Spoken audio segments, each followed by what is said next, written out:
Hello guys, welcome to my channel Acharji Chess. Today we are back with a new video. আমরা আজকে একটা নতুন জিনিস শিখবো দাবার ব্যাপারে। দাবার বেসিক প্রিন্সিপাল কী কী হয় এবং স্টার্টিংয়ে আমাদের কী কী ফলো রাখতে হয়, কোন কোন বিষয়ের উপর আমাদের ফোকাস করতে হয়। So let's get started.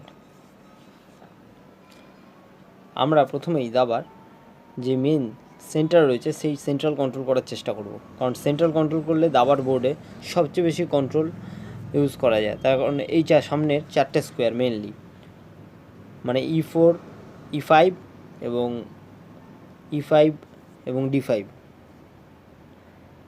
সেন্ট্রালের চারটে স্কোয়ার যদি আমরা সবচেয়ে বেশি কন্ট্রোল রাখতে পারি তাহলে আমরা চেস বোর্ডে সবচেয়ে তাড়াতাড়ি অপোনেন্টের ওপর প্রভাব বিস্তার করতে পারবো, এবং সেন্ট্রাল কন্ট্রোল করাটাই মেইন প্রিন্সিপাল।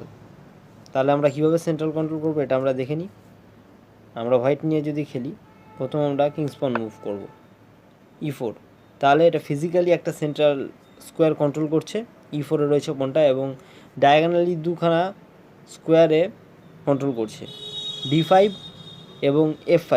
তাহলে অপোনেন্ট এই মুহূর্তে যদি কোনো রকম কোনো সেন্ট্রাল কন্ট্রোল ছাড়া অন্য কোনো মুভ দেয়, যেমন ধরা যাক A5 মুভ করলো অপোনেন্ট, তাহলে আমরা দেখব এটা হচ্ছে একটা ব্যাড মুভ। তার কারণ এই মুভের দ্বারা কোনো রকমভাবে সেন্ট্রাল কন্ট্রোল হচ্ছে না, এটা ফ্ল্যাঙ্ক পন মুভ হয়েছে। তাই আমরা তখন আমাদের মুভের জন্য D4 স্কোয়ারটাকে আমরা কন্ট্রোল করতে পারবো এবং পুরো সেন্টারটাই আমাদের দখলে চলে এলো।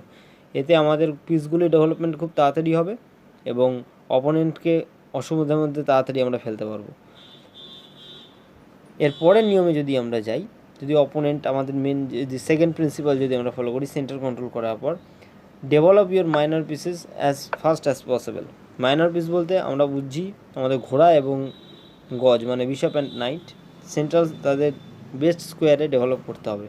যেমন E4 E5 যদি অপোনেন্ট খেলে তাহলে আমরা মেন স্টাফ খেলবো নাইট F3।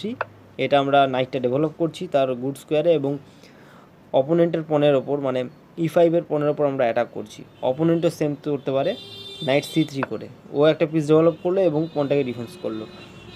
এরপরে আমরা যেতে পারি, এরপরে আমরা মাইনর পিস বলতে এরপরের পিস যেটা বিশপ ডেভেলপ করলাম।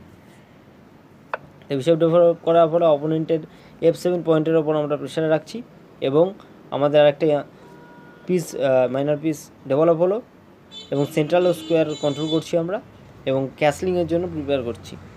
তো অপোনেন্টও তাই করতে পারে, অপোনেন্ট করলো নাইট C3 এবং আমাদের এই পনে অ্যাটাক করলো। এবার আমরা থার্ড প্রিন্সিপাল যদি বলি, আমাদের রাজাকে সেভ করতে হবে, তার জন্য কিংকে ক্যাসেল করতে হয়। তো কিং ক্যাসলিং লং সাইডও হয়, শর্ট সাইডও হয়, তো এটা কিং সাইড ক্যাসলিং বলে। যেহেতু কিং সাইড ক্যাসলিংটা আমাদের প্রিপেয়ার হয়ে গেছে, এই জন্য কিং সাইড ক্যাসলিংটা আমরা করে নিতে পারি এবং রাজাকে save.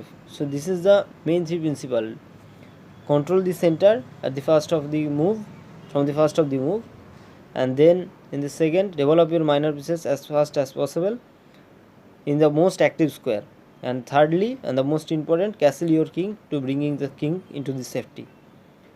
So this is the main principle. Like the videos if you found this helpful and subscribe for more videos like this. Thank you.